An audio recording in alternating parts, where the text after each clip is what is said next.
Wait.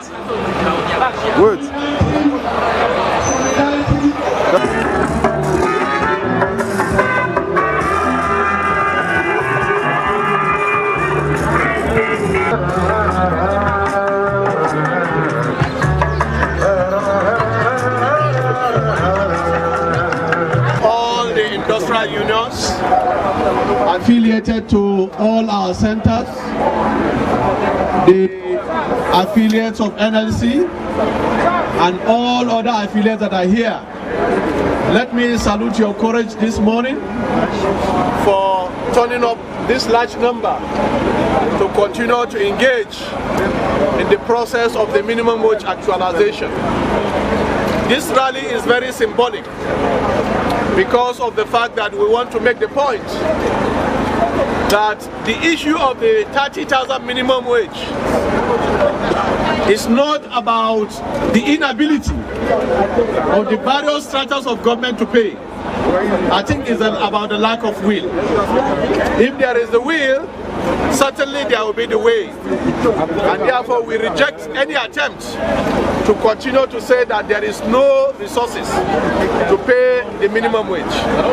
We are aware of the high cost of governance at all levels. We are aware that it has not changed, and we are still living as if we are in paradise. We are aware that humongous corruption is still going on. We are aware of the jumbo salary that is still being collected by our political elite. And therefore nothing has changed. And clearly, if we are to make our country to work, there is no way the workers that create the wealth of any economy can be referred to as tiny minority. Are we tiny minority? No. We create the wealth that our politicians feast on. We toil day and night, great men and women in every sector of the economy, from education to security, from healthcare to social services. We toil to service the entire population, and therefore workers cannot be referred to as tiny minority. We are not 5%. In fact, in every system around the world, it is the same workers that service the entire population. So how can our political elites refer to us as tiny minority? What percentage are they? What percentage are they if they say we are 5%? Certainly we know their percentage. And what do they consume? We also know what they consume. We know the humongous salary that they have been collecting, which is over and above what is collected in decent societies. Is Nigeria not a decent society? If Nigeria is a decent society, why must Nigerian workers be treated differently from other workers around the world? Are politicians more decent than the workers? No. The answer is obviously no. And therefore this rally taking place across the length and breadth of this country today is to emphasize that gone are the days where workers will sleep on their rights. The right to a decent wage is a fundamental right. Yes. The right for a worker to be paid is a fundamental right. Yes. Comrade, let me even inform you, even those in the informal sector, the artisans, there is nowhere you determine their wages or you determine their pay without negotiating with them. If you go to a mechanic and you take your car and you want the car to be fixed, you negotiate with him. There is no way you can determine their pay without negotiating with them. And it's the same principle that must apply to workers. No governor can fix a wage unilaterally without the collective bargaining process. This is a well-tested process.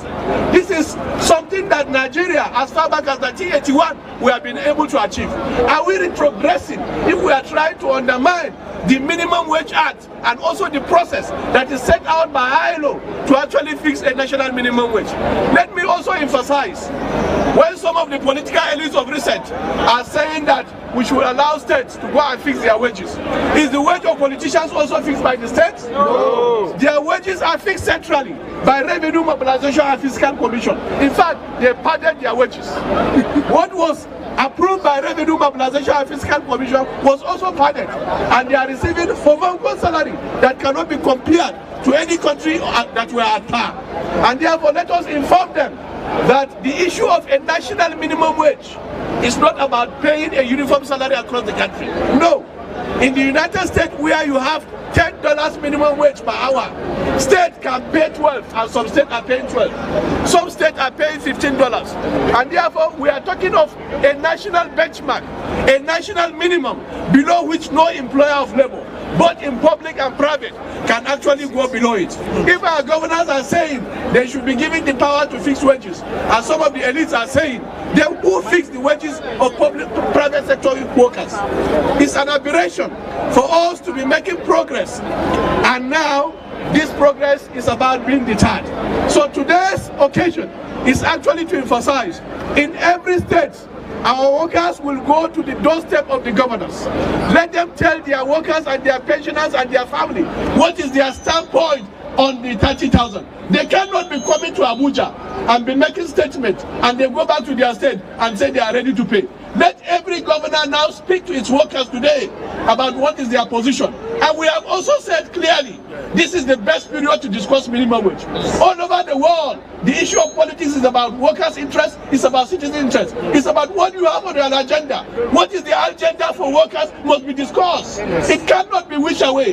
Even in the most capitalist economy, what drives the process of engagement is about interests of workers, it's about interests of building a strong economy, it's about how to make citizens secured and how to address the welfare and well-being of citizens. If the primary purpose of governance is about welfare and security of the citizens, and workers not part of the citizens, so nobody can take us for a ride. We cannot be taken for a ride.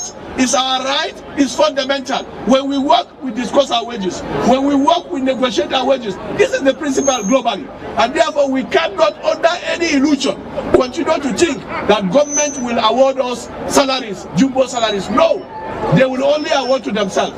In fact, let me remind our political elites and our governors, when 1.9 trillion was advanced to them to pay salaries, to pay wages, to pay pensions, and pay gratuity, we knew what happened.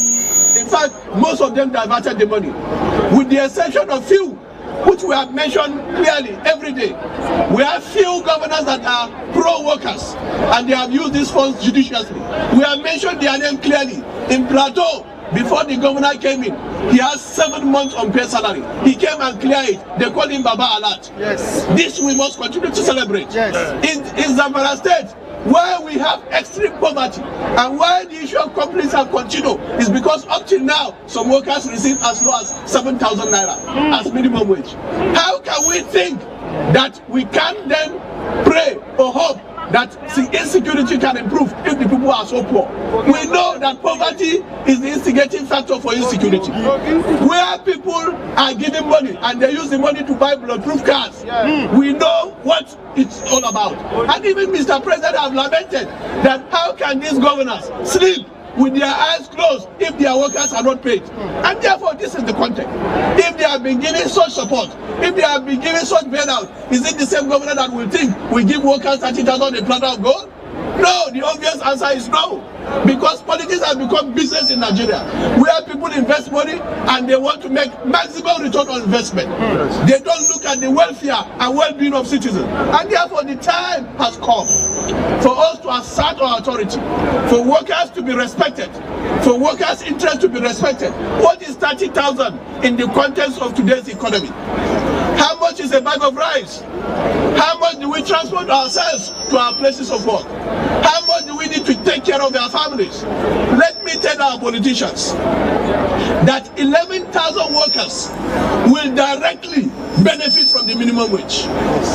By our database, 11,000 direct workers. This is outside their dependents, outside their extended family, and outside their immediate family.